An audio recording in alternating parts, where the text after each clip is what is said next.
이번 영상은 로마 제국 쇠망사 1구원 6장을 요약한 1편입니다. 뚜렷한 목표가 있을 때는 어려움을 극복하는 과정도 즐길 수가 있지만 막상 목표에 도달하고 나서는 허탈한 감정이 들기도 합니다. 미천한 지위에서 황제의 자리까지 올라간 세베루스도 예외는 아니었습니다. 이제 세베루스는 모든 야망과 열정이 식어버렸고 마지막으로 황제의 자리를 세습하여 가문의 영광을 지속하려는 야심만 남게 되었습니다. 세베루스도 대부분의 아프리카 사람들처럼 미신을 열심히 연구하고 믿었으며 점성술에도 능통했다고 합니다. 그는 첫 번째 부인을 잃고 두 번째 부인을 선택할 때는 점성술에 따라 오직 좋은 운세를 타고난 사람만을 찾은 결과 시리아의 에메사에서 율리아 돕나라는 여자를 부인으로 맞이했습니다. 그녀는 엄마로서도 온화한 자질과 함께 신중한 자세를 지니고 있어서 아들의 방종을 교정해 줄 수 있었던 것으로 평가받고 있습니다. 그녀는 문학과 철학을 공부해서 어느 정도의 조예를 갖춘 데다가 예술가들을 후원했기 때문에 지식인과 예술인 사이에서 칭송을 들었습니다. 그러나 사생활에 있어서는 추문이 있었던 것으로 보입니다. 세베루스와 율리아 사이에는 두 아들이 있었는데 세습 황태자라는 안이한 안도감에 젖어 있었던 두 아들은 자신을 연마하는데 에너지를 쓰지 않고 황제의 자리를 놓고 서로 적대감만 쌓고 있었습니다. 그들의 증오는 점점 더 심해졌고 이해관계가 얽힌 총신들의 입김으로 더 격렬해졌습니다. 결국 국민과 정치인에 이르기까지 두 개의 당파로 나뉘어져서 경쟁은 격화되었습니다. 세베루스는 공평함과 균형을 유지하려고 노력하였고 급기야는 두 아들에게도 황제의 지위를 주었기 때문에 로마는 3명의 황제를 모시게 되었습니다. 그러나 이러한 조치도 보람없이 경쟁은 더 격화되었습니다. 세베루스는 이런 권력 다툼이 결국에는 비극을 불러올 것이라는 것을 예견했습니다. 이런 상황에 브리타니아에서 전쟁이 발발했다는 소식은 세베루스에게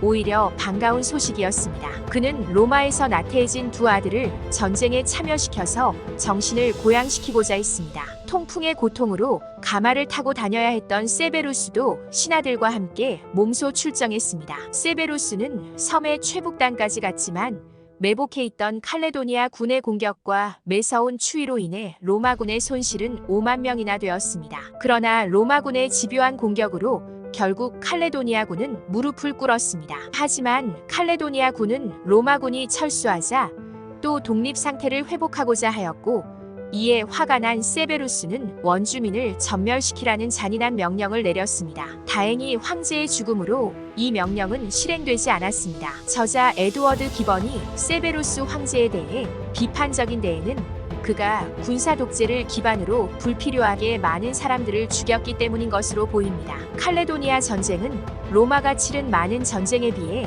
그렇게 주목할 만한 전쟁이 아니었다고 합니다. 그런데 저자는 그 전쟁에서 로마군과 맞섰던 핀갈 왕에 대한 이야기는 흥미롭다고 전하고 있습니다. 핀갈 왕은 관대하고 온화한 성격을 지녔으며 칼레도니아인들은 로마 군인들처럼 훈련을 잘 받은 것도 아니었으며 돈에 매수된 것도 아니었지만 누구보다 열심히 싸웠다고 합니다. 저자는 세베루스와 아들 카라칼라의 잔인성과 핀갈 왕의 관대함과 온화함을 돈으로 움직이는 로마군과 마음으로 움직이는 칼레도니아인을 비교하고 있습니다. 물질은 순간을 움직이지만 마음은 영원을 움직인다는 것을 역사를 통해 배울 수 있었습니다. 세베루스 황제가 병으로 자리에 눕자 큰 아들 카라칼라는 무서운 야심을 드러내며 아버지의 목숨을 단축시키려는 시도를 했습니다. 마르쿠스 아우렐리우스 황제가 폭군인 아들 콤모두스를 잘 교육시켰더라면 로마 시민들이 폭정으로 고통을 당하지 않았을 거라고 빗나간 부정을 종종 비난했었다고 합니다. 그러나 세베루스 황제 또한 자식을 교육시키는 일이 쉽지 않다는 것을 몸소 경험하게 됩니다. 그도 교육적인 면에서 자식에게 한계를 정하는 일이 쉽지 않았던 것으로 보입니다. 저자는 자녀에 대한 불필요한 자비심이 오히려 잔인성보다 훨씬 치명적인 결과를 낳았다고 말하고 있습니다. 서기 211년 2월 세베루스는 65세의 나이로 생을 마감했습니다. 카라칼라는 단독으로 황제가 되고 싶었으나 군대는 세베루스의 유언을 따르기 위해 그의 두 아들을 모두 황제로 선언했습니다. 두 형제는 칼레도니아 전쟁을 중단하고 로마로 돌아왔고 원로원과 국민과 속주로부터 합법적인 황제로 인정받고 환영받았습니다. 적대 관계였던 두 형제는 항상 독살과 암살에 대한 위협으로부터 자신을 보호하려고 촉각을 곤두세웠습니다. 칼레도니아에서 로마로 돌아오던 두 사람은 같이 식사도 하지 않고 잠자리도 따로 해서 속주민들이 그들의 반목을 알 수 있을 정도였다고 합니다. 로마에 도착한 그들은 즉시 광대한 궁전을 두 개로 나누었습니다. 그들의 궁전은 철저히 방어되었으며 공적인 자리에서도 무장 병사들을 대동해서야 만날 정도로 서로에 대해 불신이 깊었습니다. 결국 형인 카라칼라가 유럽과 서아프리카를 통치하면서 아우게타에게 아시아와 이집트를 양보하는 협상안이 나왔습니다. 그러나 어머니 율리아와 로마 국민들은 제국의 와해와 내전의 위험 때문에 이 방법을 반대했습니다. 서기 212년 2월 카라칼라는 동생과 화해를 한다는 속임수를 써서 게타를 어머니 처소로 부른 후 어머니가 보는 앞에서 미리 숨겨두었던 몇 명의 백인 대장을 시켜서 죽였습니다. 카라칼라는 오히려 자신이 암살당할 위험에 처했는데 빠져나왔다며 사실을 조작하였습니다. 군인들은 게타를 더 좋아했지만 어쩔 수 없이 카라칼라를 황제로 인정하였고 카라칼라는 그에 대한 보답으로 국고에서 막대한 하사금을 내렸습니다. 마지막 형제에 대한 예우로 게타의 신격화와 함께 성대한 장례식을 치러주었습니다. 카라칼라는 동생을 죽인 죄책감으로 괴로워했지만 그에 대한 반성 없이 오히려 부정적인 행동으로 나타났습니다. 게다가 그는 게타의 죽음을 안타까워하는 사람을 죽였으며 마르쿠스 아우렐리우스 황제의 마지막 남은 딸마저 처형시켰습니다. 게타와 인연이 있다는 이유만으로 처형된 사람이 2만 명이 넘었다고 합니다. 페르티낙스 황제의 아들 헬비우스 페르티낙스는 그에 대한 풍자를 했다는 이유로 처형당했습니다. 또한 트라세아 프리스쿠스는 단지 집안 내력이 자유를 사랑한다는 이유로 처형되었다고 합니다. 근위대장 파피니아누스의 죽음은 이 당시 로마의 분위기에서는 국가적인 재앙으로 받아들여졌습니다. 그는 세베루스와 가장 친한 친구였으며 세베루스는 그를 전적으로 신임했었다고 합니다. 카라칼라는 아버지 세베루스 황제에게 신임받았던 충신들에 대한 반감이 있었다고 합니다. 특히 파피니아누스는 친구이자 황제였던 세베루스의 유언에 따라 두 형제를 화합시키려고 부단히 노력했는데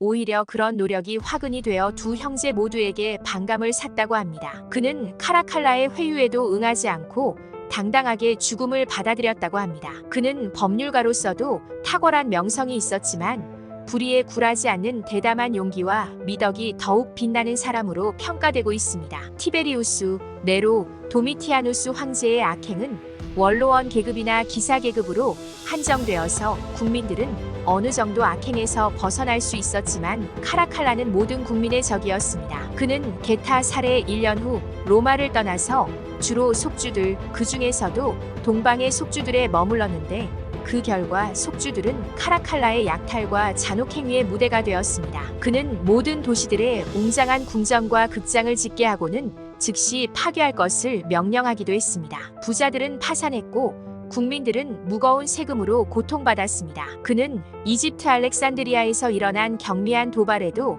시민들을 무차별 학살하라는 명령을 내리기도 했습니다. 그는 세라피스 신전에 안전하게 자리 잡고서 알렉산드리아 시민이나 이방인들이 수천 명씩 학살되는 광경을 지켜보고 또 직접 지휘했다고 합니다. 카라칼라는 병사들의 급여와 하사금을 과도하게 인상함으로써 국고를 탕진해가며 병사들의 배만 불렸습니다. 이는 군사력만 장악하면 모든 것을 통제할 수 있다는 아버지 세베루스의 위험한 가르침의 영향이었습니다. 또한 병사들 앞에서는 위험도 잊은 채 병사들이 황제를 만만하게 볼 정도의 분위기를 만들었으며 일반 병사의 복장과 풍속을 모방하기도 했습니다. 당시 근위대장은 두 사람이 업무를 나누어 맡고 있었는데 군사 부문은 아드벤투스가, 민간 부문은 오필리우스 마크리누스가 맡고 있었습니다. 그런데 한 아프리카 점술가가 마크리누스와 그의 아들이 제국을 통치할 것이라는 예언을 했습니다. 그 점술가는 로마 총독 앞에서도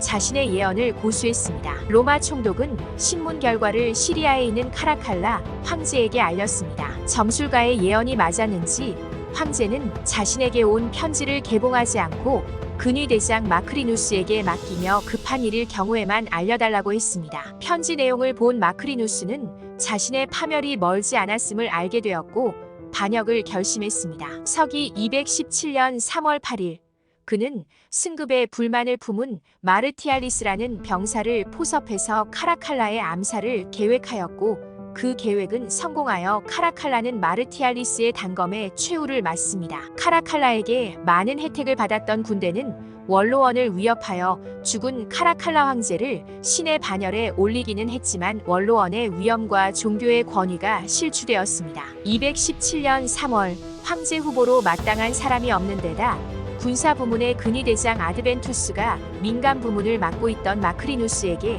황제 자리를 양보했기 때문에 군대는 썩 내키지는 않았지만 마크리누스를 황제로 승인했습니다. 반면에 원로원과 속주들은 폭군에게서 벗어났다는 안도감으로 새로운 황제의 승인을 기쁘게 받아들였습니다. 그러나 이성을 찾고 나자 출신도 모호하고 이렇다 할 공적도 없는 사람이 황제라는 자리에 앉아서 원로원 의원들의 생명과 재산을 좌지우지할 수 있다는 사실이 탐탁지 않게 느껴졌고 원로원들과 국민들 사이에서는 노골적인 불만이 터져 나왔습니다. 마크리누스는 황제 자리를 지키는 것도 어려웠지만 내려오는 것은 죽음을 의미했기 때문에 이러지도 저러지도 못하는 상황이 되었습니다. 엎친 데 덮친 격으로 그가 카라칼라 황제의 암살자를 공모했다는 치명적인 비밀이 누설되어 떠돌자 그에 대한 경멸감과 혐오감마저 더해졌습니다. 카라칼라의 낭비와 방탕 때문에 이미 국고는 바닥났고 사회는 혼란스러웠습니다. 마크리누스는 군대를 통제할 수도 없었으며 황제로서의 리더십을 발휘할 수 없는 상태에 놓여 있었습니다. 이상 로마 제국 쇠망사 1구원 6장을 요약한 내용 1편이었습니다.